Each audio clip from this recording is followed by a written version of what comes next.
히브리서 11장 8절입니다. 믿음으로 아브라함은 하나님께서 그에게 약속하신 땅으로 가라는 하나님의 부르심에 순종하였습니다. 그는 가야 할 것도 모른 채 자기 고향을 떠났습니다.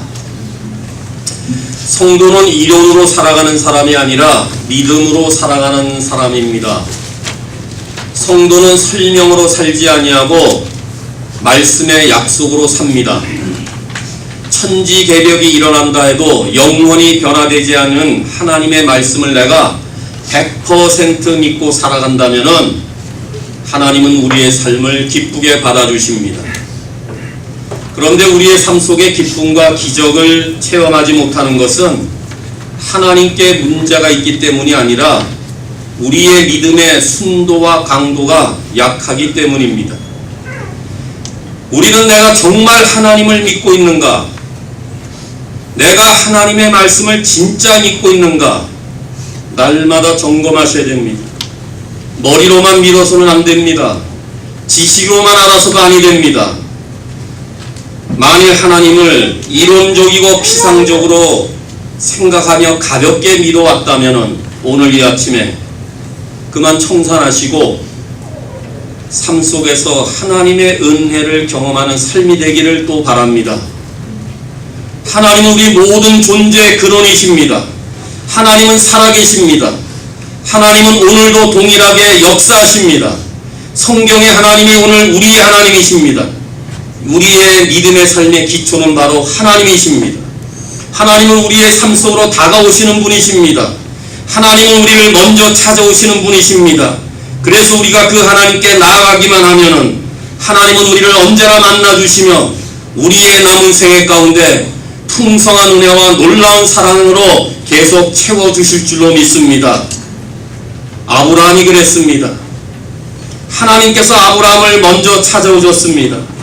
아브라함의 믿음은 하나님의 부르심에서부터 시작됩니다.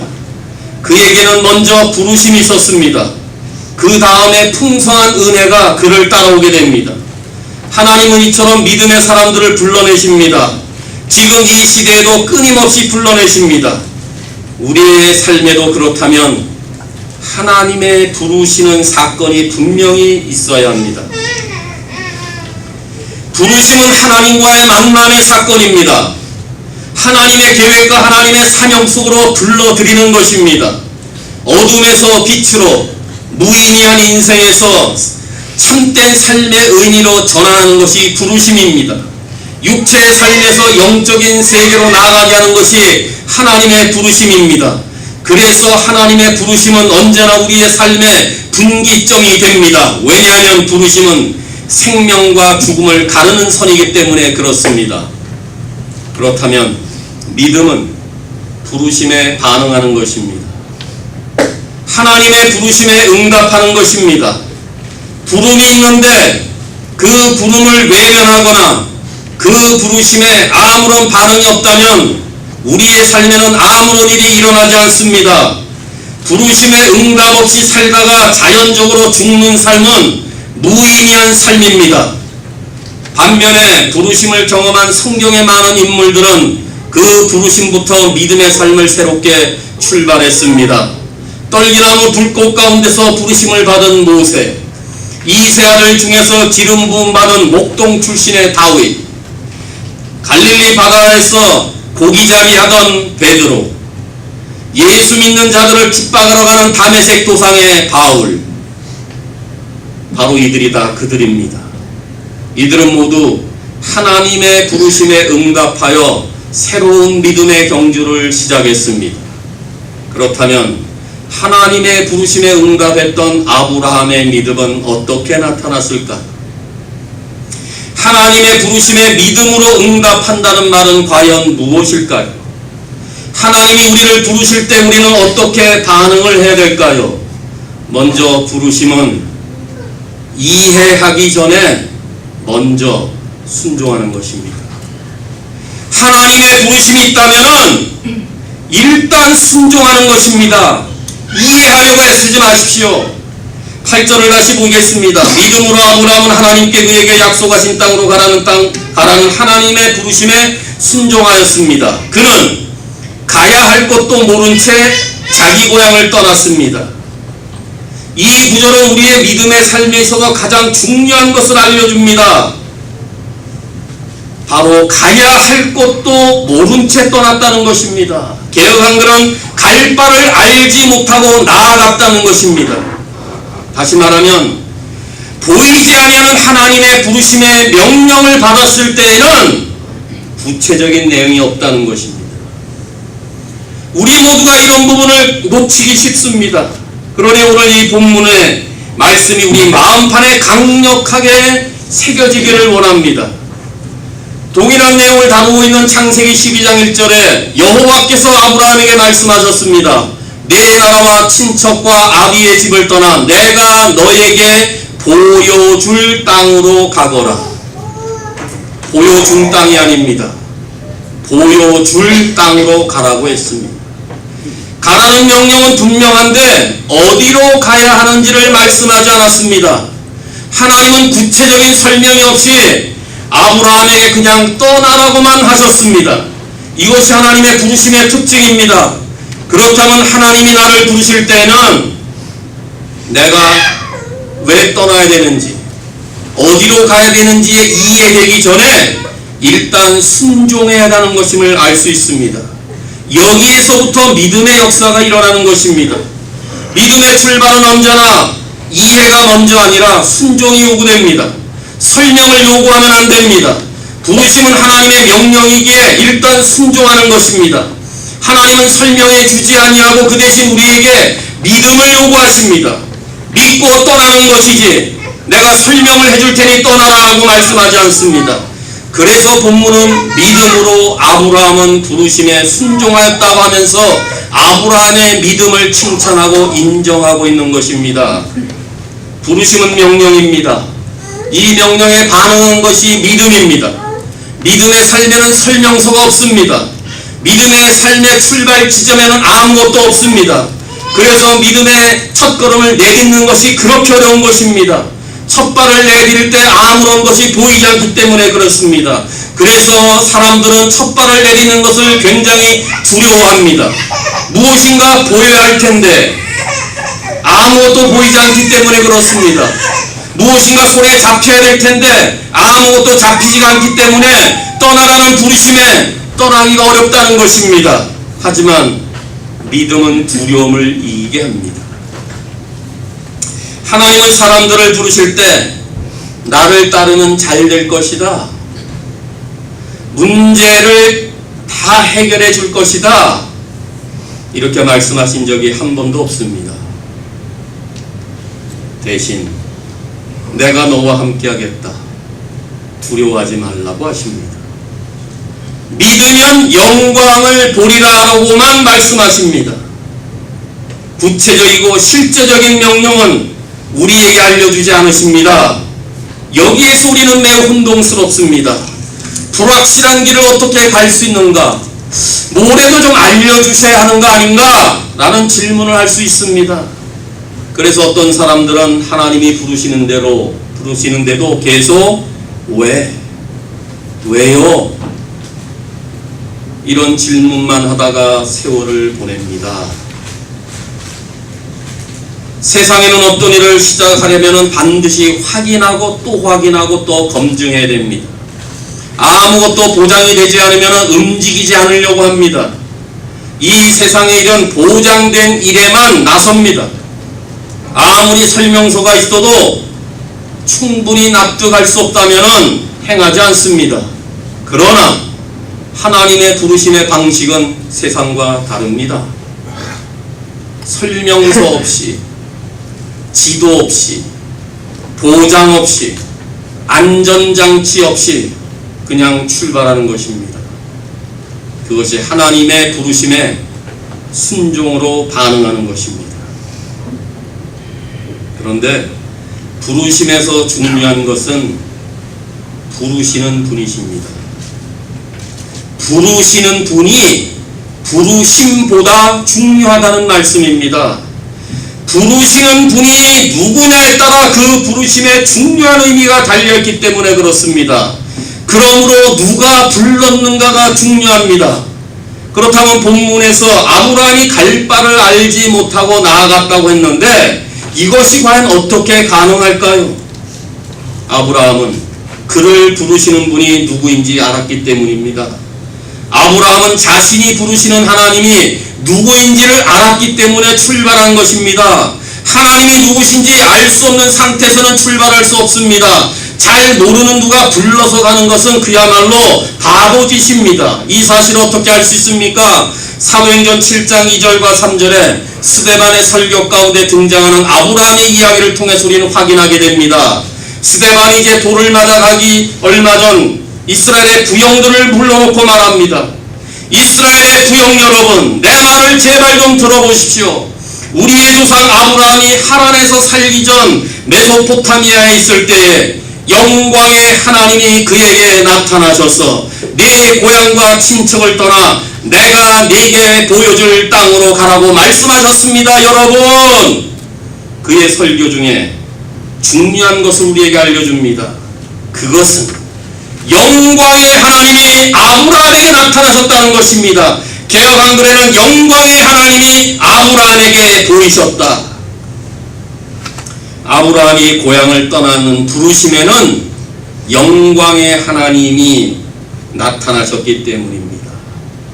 아브라함이 영광의 하나님을 보았기 때문입니다. 우상을 섬겼던 신들의 그 모습과 다른 영광의 하나님이 그의 모습 속에 나타났기 때문에 아브라함은 떠날 수가 있었습니다. 이것이 성경에서 믿음으로라고 말하는 것입니다. 그러니까 아브라함은 믿음으로 영광의 하나님을 바라보았다. 그래서 그 부르시는 분이 누구인지를 알았다는 것입니다. 이것이 믿음의 핵심입니다. 우리는 누가 불렀는가에 대해 관심을 가지고 확인해야 됩니다. 아브라함이 믿음으로 본 것은 행선지가 아니었습니다. 아브라함은 믿음으로 영광의 하나님을 보았습니다. 누가 부르시는지를 알았다 그 말입니다. 남들이 보기에는 아브라함에게 확실한 것이 하나도 없었지만은 자기를 부르신 영광의 하나님만은 확실했습니다. 그래서 아브라함은 그 부르심에 응답하여 떠났던 것입니다. 모세도 그렇습니다. 그가 또 묻고 또 물었던 것은 하나님, 주님은 누구십니까? 모세의 관심은 그를 부르시는 하나님에 있었지 그가 나아가 상대해야 될 애굽에 있지 않았다는 것입니다. 이집트가 아무리 거대한 왕국이었다 할지라도 능력의 하나님이 부르셨기 때문에 그에게 있어서 애굽은 절대로 문제되지 않았다 그 말입니다. 누가 나를 불렀는가가 중요합니다. 하나님이 나를 부르셨구나. 영광의 하나님이 나를 떠나라고 하시는구나. 이 사실을 오늘 확신한다면 우리는 다시 하나님의 부르심에 반응할 때가 아니겠습니까? 하나님의 부르심을 받은 사람은 이해보다는 순종하는 믿음에서 시작하여 순종하는 믿음으로 인생을 마감해야 됩니다. 하나님은 지금도 하나님의 백성들에게 지속적으로 말씀하시고 하나님의 백성들을 불러내십니다. 이제 그 부르심에 우리의 논리로 따지지 마시고 하나님의 부르심에 일단 순종하는 반응으로 우리의 남은 삶을 주님께 드릴 수 있기를 바랍니다.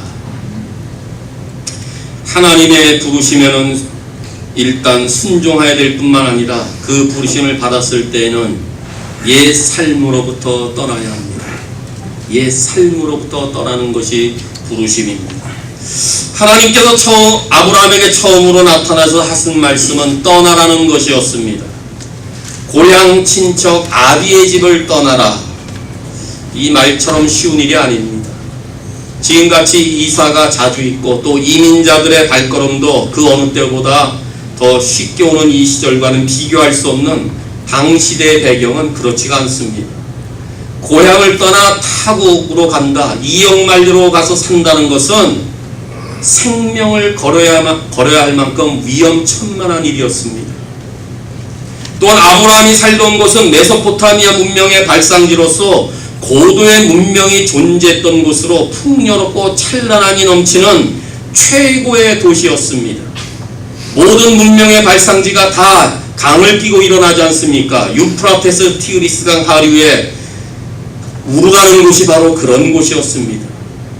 문명의 발상지에 번성하면 언제나 이방의 신들이 득실거렸다는 사실을 또 아셔야 됩니다.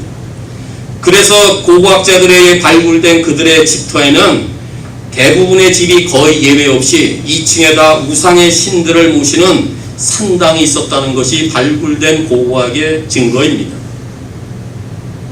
평생을 살아온 땅, 문명과 문화가 발달해 아주 살기 좋은 곳, 사치와 향락과 물질과 번영의 화려한 장소, 그래서 누구라도 안주하고 싶고 정착하고 싶은 것, 이 좋은 것을 다 버리고 떠나라.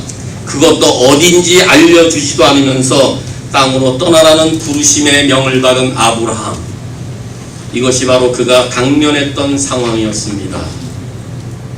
하지만 영광의 하나님이 아브라함에게 갈대아 우르에서 불러내시고자 하신 이유는 그곳이 하나님을 섬기기에 부적합한 장소였기 때문입니다.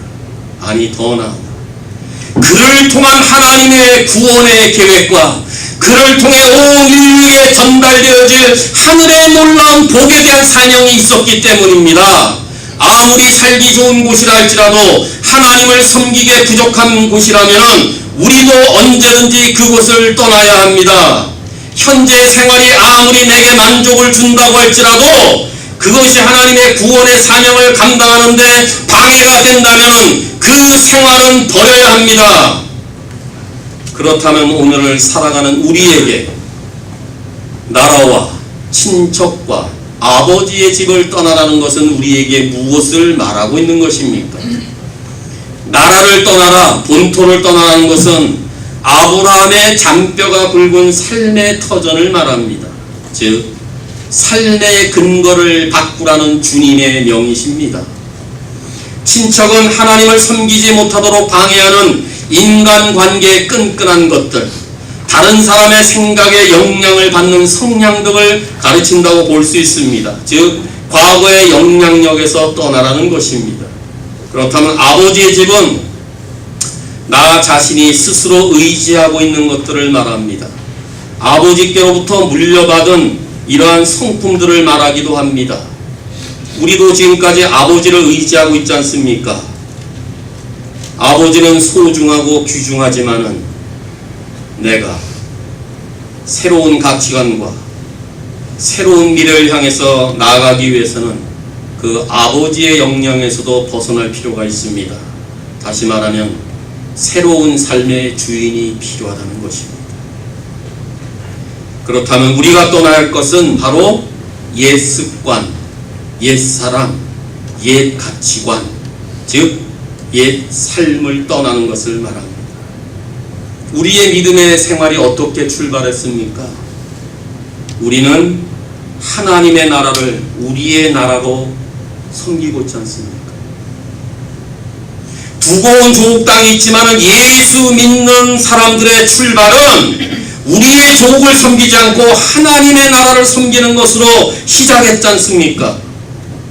하나님 나라의 가치관을 내 인생의 최고의 가치관으로 여기며 그 하늘나라 가치관을 내가 수용하며 여기까지 믿음으로 달려왔지 않습니까? 그렇다면 지금까지 어떻게 살아왔든지 하나님의 부르심에는 새로운 삶의 방식을 선택하는 것을 말합니다. 이것이 우리의 모든 미래를 보장하지 않는다 할지라도 떠나라고 하시는 하나님의 명령에 순종해야 되는 우리들의 몫이라는 말씀입니다. 하나님을 내 삶의 주인으로 모시고 주님이 우리를 위해서 준비하신 미래를 향해서 나아가는 것, 이것이 바로 믿음의 출발이자 이것이 바로 부르심의 가장 중요한 의미이기도 합니다. 그러므로 떠나지 않으면 안 됩니다. 떠남은 포기를 말합니다. 떠남은 희생을 요구하는 것입니다. 그러나 그 모든 것이 우리의 행복을 위한 것입니다. 우리에게 복을 주시고자 하시는 부르심입니다. 그래서 에베소서 4장 22절 이하에는 너희는 유혹의 욕심을 따라 썩어져가는 옛 구습을 벗어버리고 옛사람을 벗어버려라. 이렇게 명합니다. 바울은 로마서 1장에서부터 11장까지 구속의 교리를 말한 다음에, 다시 말하면 우리 모두가 죄인이었다, 절망 가운데 있었다, 그런데 하나님의 의가 나타나서 그를 믿는 자에게 우리 모두에게 의를 주셨다, 그러므로 구원받은 자들은 성화된 삶을 통하여 하나님의 주권에 맞추며 살아야 된다며 전반적인 구속의 교리를 말한 다음에 12장부터 삶의 실천을 말하면서 12장 2절에 너희는 이 세대를 본받지 말고 오직 심령으로 마음이 새롭게 변화되어 날마다 하나님의 원하시고 기뻐하시고 선하신 뜻이 무엇인지 분별하며 살라고 명령합니다. 구원받으셨습니까? 주님 앞에 의인이 되셨습니까? 새로운 출발을 하셨습니까? 하나님의 부르심에 응답하여 여기까지 오셨습니까? 성경은 옛사람을 벗어버려라, 세대를 본받지 말라, 마음을 새롭게 하여 날마다 변화를 받아 하나님이 원하시고 기뻐하신 뜻을 살 것을 명령하고 있습니다. 그래서 떠남은 하나님께서 부르신 자들을 다듬으시는 출발점입니다. 하나님을 알지 못했을 때, 그리스도가 누구신지를 몰랐을 때 즐겼던 죄악에서 떠나는 일, 자기중심적인 가치관에서 떠나는 일, 세상의 풍습과 유행에 젖어 있던 삶의 방식에서 떠나는 일, 이런 모든 일들을 내 뒤로 해야지만 부르심을 향해 믿음의 새로운 출발을 시작할 수가 있는 것입니다. 우리 하나님께서는 우리로 하여금 하나님만 의지하고 하나님께만 매여 있는 사람이 되기 위해서 때로는 우리에게 가혹한 명령을 하십니다. 아브라함처럼 이해가 되지 않는 명들을 종종 하십니다. 그래서 우리가 지금까지 사랑했던 것들과 작별케 하시고, 우리가 붙들고 매달렸던 것들로부터 철저하게 버림받게 하시고, 철저하게 그것들로부터 결별케 하십니다.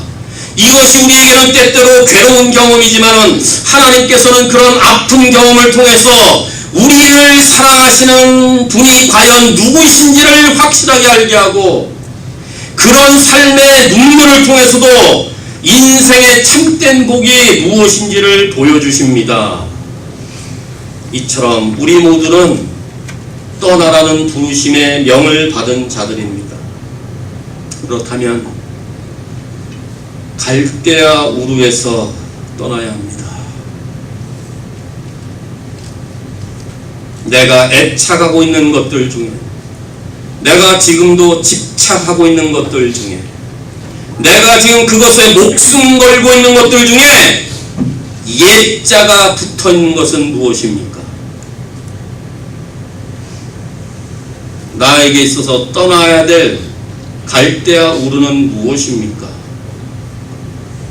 그것이 우리의 부적절한 습관이든지, 돈을 사랑하며 재물을 섬기는 잘못된 물질관이든지, 남을 시기하고 질투하고 원망하고 불평하는 생활이든지, 우리를 잘못된 길로 이끌어가고 있는 친구의 영향력이든지, 어떻든지 그 무엇인지 간에 하나님을 섬기는 데 방해가 되는 옛생활, 하나님의 사명을 감당하는데 여전히 방해가 되는 옛 삶의 잔재가 있다면 오늘 이 시간 과감히 던져버릴 수 있기를 바랍니다. 그것을 떠나지 않고서는 하나님의 복의 통로가 될 수가 없으며, 그것을 버리지 아니하고서는 우리에게 맡겨진 구원의 사명을 감당할 수가 없기 때문에 그렇습니다. 그렇게 되면은 우리를 향하신 하나님의 믿음의 길을 온전히 달려갈 수가 없기 때문에 그렇습니다. 그렇다면 이 아침 우리는 옛 삶을 떠나야 되겠다는 결단이 또 요구됩니다. 용기를 내어 과감히 버리십시오. 믿음으로 힘으로도 정말 끊어내십시오. 그리고 하루속히 옛 삶으로부터 떠나십시오. 갈대아 우르라는 땅에 발을 딛고 서 있을 수 약속의 땅으로는 갈 수가 없지 않습니까? 우리가 갈대아 우르에서 떠나는 순간 우리는 하나님이 내신 믿음의 길을 복되게 달려갈 수 있을 것입니다. 그러므로 옛 삶을 벗으십시오. 하나님의 부르심을 받으셨습니까? 옛 것을 빨리 벗어야 우리는 믿음의 경주에서 기쁨으로 달려갈 수가 있습니다. 우리는 하나님의 부르심을 받을 때 일단 순종하여 옛 삶을 떠나야 될 뿐만 아니라 우리가 알지 못하는 미지의 길을 달려가야 되는 부르심을 받을 때에 하나님의 말씀을 쫓아가는 것입니다. 부르심에는 하나님의 말씀을 쫓는 길이 있어야 됩니다. 잘 아는 대로 아브라함은 믿음의 조상 아닙니까? 그가 믿음의 조상이 된 이유에는 태생이 좋아서가 아닙니다. 그런 아버지 데라와 함께 우상을 숨기고 우상의 조각을 만드는 가문에서 태어났습니다. 그럼에도 불구하고 그런 사람이 믿음의 조상이 된 것은 분명히 그의 믿음의 비밀이 있었기 때문입니다. 그 믿음의 비밀이 과연 무엇일까요? 여호와께서 아브라함을 부르셨을 때 아브라함은 말씀하시는 소리를 들었습니다. 하나님의 음성에 귀를 기울였습니다. 말씀하시는 그 말씀을 믿었습니다. 자기 인생의 놀라운 계획과 놀라운 준비를 갖고 있다는 사실을 믿었습니다. 그래서 창세기 12장 4절에 이에 아브라함이 하나님의 말씀을 쫓아갔더라. 하나님의 말씀을 쫓아갔다고 되어 있어요. 아브라함의 믿음의 삶을 연구해보면 그의 트레이드마크는 바로 말씀을 쫓아간 순종임을 알 수 있습니다. 이제 훗날 100세 때 얻은 그 아들 이삭을 제물로 바치라는 하나님의 말씀을 들었을 때 그는 어떻게 했습니까? 아침 일찍 일어나 나무를 싣고 이삭과 하인 둘을 데리고 하나님이 지시하신 하나님이 말씀하신 그 장소 모리아 산으로 갔습니다. 누구와도 상의하지 않았습니다. 하나님께로부터 들은 말씀을 다른 사람들은 어떻게 생각하는지 그들의 의견을 묻지 않았습니다. 만일 아브라함이 이 하나님의 말씀을 듣고 설마 그럴 리가 있겠어 하면서 이 내용을 그의 아내 사라와 상의를 했다면 과연 어떤 일이 일어났을까요? 세상의 아들을 죽이려는 애비가 어디 있느냐며 아마 아브라함의 머리털을 쥐뜯었을 것입니다. 세상에 아들을 죽이려는 애비가 어디 있습니까? 그러나 성경은 그 누구와도 상의하지 않았다고 가르치면서 아브라함은 아침 일찍 일어나 하나님께서 지시하신 땅으로 갔다. 어떻게 이런 일이 가능했을까요? 아브라함은 그렇게 하라고 말씀하시는 하나님의 선하심과 인도하심을 믿었기 때문입니다. 나라와 본토와 친척 아비집을 떠나 어디로 가야 할지 몰랐지만 그는 여호와의 말씀을 쫓아갔다고 되어 있습니다. 아들을 바치라고 했을 때도 그는 여전히 하나님의 말씀을 쫓았습니다. 바로 이러한 믿음이 아브라함으로 하여금 하나님의 말씀에 철저히 순종케 했습니다. 그래서 성경은 믿음으로 아브라함은 부르심을 받을 때 순종하여 장래의 기업으로 받을 땅에 나아갈새 갈 바를 알지 못하고 나아갔다 하며 그의 생애의 평가를 8절 한 줄로 요약하고 있는 것입니다. 그렇다고 아브라함이 하나님의 말씀을 늘 잘 쫓았던 것은 아닙니다. 12장 사건이 있기 전에 창세기 11장 31절과 32절에 보니까 아브라함이 갈대아 우르에서 하나님의 말씀을 쫓아왔지만은 하란이라는 곳에서 75세가 될 때까지 한동안 그곳에 머물러 있었습니다. 그 본문은 그 머무른 장소에 누가 있었습니까? 그의 아버지 데라를 모시고 있었고 또한 조카 롯과 함께 있었습니다. 본토, 친척, 아비집을 떠나라는 그 음성을 쫓아왔지만은 하란에서의 삶은 다 버리지 못했습니다. 또한 약속의 땅에 기근이 들었을 때에 그는 말씀을 쫓지 않고 애굽에 내려갔다가 심한 곤혹을 치른 것을 우리는 다 알고 있습니다. 이런 사실 몇 가지만 보더라도 아브라함의 순종은 결코 완전한 순종이 아니었고, 아브라함이 말씀을 쫓았다고 하지만 온전히 쫓은 것은 아닌 것을 우리는 확인하게 됩니다. 불완전하고 부분적인 순종에도 불구하고 히브리서 본문은 그 모든 중간 과정을 다 생략하고 있습니다. 성경은 아브라함이 말씀을 온전히 쫓은 것을 문제 삼지 않습니다. 아브라함이 한 번의 약속의 땅에 들어가지 못한 것을 실패라고 인정하지 않고 그의 삶의 모든 부분들 가운데 하나님이 덮어주셨고, 그럴 때마다 하나님이 아브라함이 더 잘 순종할 수 있도록 기회를 날마다 주심으로 마지막에 그의 삶은 온전하게 말씀을 쫓았다고 평가하는 것입니다. 하나님은 아브라함이 완벽하게 말씀을 쫓지 못했다도 또다시 부르시고 또다시 말씀을 주시고 또다시 부르셔서 그를 민족의 아버지, 믿음의 조상으로 세웠듯이 우리 또한 불완전하고 온전하게 말씀을 쫓지 못해 주저앉았다 할지라도, 또 실수하고 실패하여 좌절했다 할지라도 하나님은 또다시 부르시고 또 말씀을 쫓게 하시며 또다시 우리를 세우셔서 우리를 하나님의 구원 계획에 사용하시고자 하시는 분이십니다. 그때마다 하나님이 너 왜 잘못했느냐? 너는 왜 그때 제대로 쫓아오지 못했느냐? 결코 책망하지 않습니다.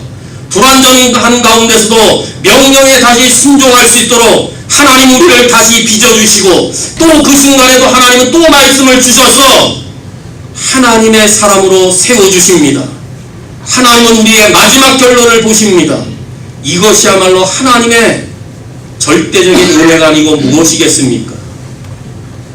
이런 하나님의 은혜가 우리 가운데 여전히 있다면 이제 하나님의 부르심에 말씀을 쫓아 또다시 달려가야 될 때가 아니겠습니까? 그러니 성경을 보실 때마다 눈을 부릅뜨고 잘 살펴봐야 되는 것은 하나님과 하나님의 말씀입니다. 우리는 이상하게 다른 것에 많은 관심을 두는 나머지 하나님과 하나님 말씀을 놓칠 때가 의외로 많습니다. 그저 우리에게 잘 되는 것, 좋은 것, 우리에게 무슨 이렇게 힘을 주는 이런 말씀에만 귀담은 채 실제 말씀에서 말씀하시는 하나님과 그의 말씀을 얼마나 놓치는지 모릅니다. 하나님이 아브라함에게 말씀하시되, 하나님이 모세에게 이르시되, 하나님의 말씀이 여호수아에게 임하시되, 하나님께서 가라사대 에스게라. 잘 보십시오. 하나님과 하나님의 말씀을 받고 그 말씀에 순종했던 이 모든 사람들의 삶은 분명한 삶의 출발이 있었습니다. 이걸 놓치지 않기를 바랍니다. 하나님이 누구에게 말씀하시되 이 말씀을 내가 붙잡고 달려가면 그때 우리에게 새로운 인생길이 펼쳐진다는 사실을 잊지 않기를 바랍니다. 하나님이 아브라함에게 말씀하셨습니다. 얼마나 중요한 말인지 모릅니다. 따라서 하나님의 선하심과 인도하심을 믿고 말씀하신 대로 쫓아가는 자만이 가장 확실한 것을 볼 수 있으며 믿음의 위대한 경주를 끝까지 완주할 수 있습니다. 왜냐하면 잠언 16장 9절에서 가르치는 대로 사람이 마음으로 자기의 길을 계획할지라도 그 걸음을 인도하시는 자는 여호와이시기 때문에 그렇습니다. 우리의 길은 하나님이 인도하시기 때문에 그 하나님과 말씀하시는 하나님 온전히 붙잡으면 하나님이 책임져 주십니다. 아브라함의 믿음의 근거는 하나님의 말씀이었습니다. 다른 증거 아무것도 없었습니다. 하나님이 말씀하셨기 때문에 말씀을 쫓아 떠난 것이 보여줄 땅, 약속의 땅으로 향했던 것입니다. 그러니 언제나 믿음의 시작은 하나님께서 먼저 부르시고 그 다음에 말씀하시고 그 말씀을 받아들임으로 말씀을 쫓아 출발하게 됩니다. 우리 모두가 그렇게 여기까지 왔지 않습니까? 그래서 로마서 10장 17절에서도 믿음은 들음에서 나며 들음은 그리스도의 말씀으로 말미암았다. 우리 모두가 말씀을 들었지요. 그래서 믿음을 시작했지요. 근데 그 말씀은 그리스도의 말씀으로 시작했지 않습니까? 저는 여러분에게 이 말씀에 의지하여 간곡히 또 부탁합니다. 하나님의 말씀을 쫓으십시오. 목사나 교회를 보고 쫓아오지 마십시오. 사람 쫓아다니면 꼭 얻는 것이 있습니다.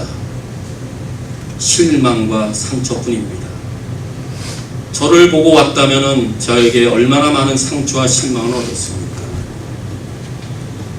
사람을 쫓으면 문제가 생깁니다.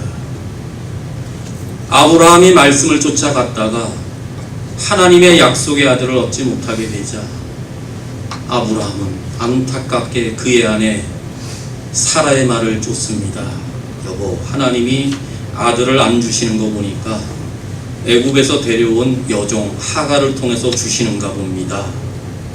아브라함이 하나님의 말씀을 쫓지 않고 아내 여인의 말을 쫓다가 오늘까지 이스라엘과 아람 민족은 불화와 미움, 증오와 다툼으로 여기까지 왔지 않습니까? 사람을 쫓지 마십시오. 사람의 말에 귀를 기울이지 마십시오. 오직 예수 그리스도를 바라보십시오. 그리스도의 말씀을 따르십시오. 부르심의 삶은 사람을 쫓는 것이 아니라 진리의 말씀을 쫓아가는 삶입니다. 하나님의 말씀을 좀 받아들이십시오. 그래서 말씀을 따라다니십시오. 그리고 이성을 뛰어넘어서 상식과 합리와 논리와 그동안 우리가 배운 모든 지식의 영역을 뛰어넘어서 하나님의 진리의 말씀을 쫓아가십시오. 그러면 놀라운 이적을 경험하게 될 것입니다. 우리의 믿음의 경주 가운데 하나님의 위대한 역사를 체험하게 될 것입니다. 그러니 성도는 말씀을 쫓아가는 것입니다. 순종하는 믿음은 하나님의 말씀을 따라가는 것입니다. 성도의 부르심은 말씀을 쫓는 삶이기 때문에 그렇습니다. 사랑하는 성도 여러분, 하나님은 아브라함을 향한 위대한 구원의 계획을 가지시고 그를 부르셨습니다. 마찬가지로 하나님은 위대한 구원의 계획을 가지고 우리를 부르십니다. 하나님은 목적 없이 우리를 부르시지 않습니다. 하나님은 목적 없이 살고 있는 수많은 인생들에게 분명한 목적을 알려주시고 그 인생들로 하여금 하나님이 주시는 가장 귀하고 의미있는 삶으로 전환시켜 주십니다. 이 하나님의 부르심에 믿음으로 순종하는 순간부터 삶에는 위대한 여정이 시작됩니다. 믿음의 길에 첫 발을 내디딜 때는 아무것도 보이지 않는 것 같지만 영광의 하나님 그분만이 우리의 삶의 최고의 보장이 되시고 우리 인생의 내비게이션이 되셔서 우리를 약속의 땅으로 친히 인도하실 것입니다. 이제 믿음에서 일어날 수 있는 용기, 그리고 믿음으로 끊임없이 떠나는 용기를 갖는 가운데 우리의 사고방식과 삶의 옛 스타일들을 전부 다 걷어치우고 이 땅에 머물면서 안주하는 삶을 거부하며 옛 습관과 옛 삶에서 일어나 하나님의 말씀을 온전히 쫓음으로 마침내는 하나님께서 우리 모두에게 장래의 기업을 약속으로 주실 그 은혜를 평생 경험하는 믿음의 승리자가 되시기를 주님의 이름으로 축원합니다.